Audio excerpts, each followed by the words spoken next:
ఇప్పుడు మనం ప్రయాణం చేస్తాం. దన్నని ఒక ఆటోనో కారో బస్సో వచ్చిందనుకో, దక్క తింటాం కదా, గుండె గుబేలంటాయి. అరే అమ్మ ఏంద్రా పాల్తుగా గిట్లా నాకు అడ్డం వచ్చినావు అని చెప్పి వాడిని కోటనికే పోతాం. మరి అదే రెండు పెద్ద విమానాలకు గిసొంటి పరిస్థితి ఎదురైతే గుద్దనికే దగ్గర దగ్గర ఓంగనే జపక్కమని పైకి పోతే కథ అలాగుంటుంది కదా. అమెరికాల రెండు విమానాలు గిట్లనే గుద్దుకోనికే దగ్గరికి పోయి పక్కకు జరిగిపోయినాయి.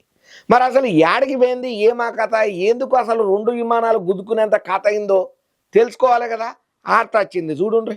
అమెరికాల పెద్ద ప్రమాదం తప్పిందనే చెప్పాలుల్లా. ఎందుకంటే షికాగో విమానాశ్రయంలో పెను ప్రమాదం జర్రసేపట్ల కన్నురే పార్పే లోపలనే అవతల పడ్డది. ఇక ఏందయ్యా అసలు ముచ్చటనంటే, ఒక విమానం ల్యాండ్ కానీకే తయారుగా జర్ర రోడ్డు మీదకి ఇట్లా విమానం దిగబోతున్న టైంలో ఉన్నట్టుండి మన రోడ్ల మీద ప్రైవేటు ట్రావెల్స్ బస్ అడ్డం వస్తుంది కదా, గా తిరిగానే ఇంకో విమానం అడ్డం బోర్డు కనబడ్డది. ఎంబడే తిరిగిగలైనటువంటి ఈ పైలట్ ఏం చేసిండు అనుకుంటున్నారు, ఎంబడే మళ్ళా విమానాన్ని రప్పని పైకి లేపిండు. గట్లైన పైకి లేపుడుతోని ప్రమాదం అవతల పడ్డది, ఏం కాకుండా గానీ. లేకపోతే రెండు విమానాలు గుద్దుకొని జరగకూడదు, జరిగితే ఎంతమంది ప్రాణాలు గాల్లో కలిసిపోయేటియో.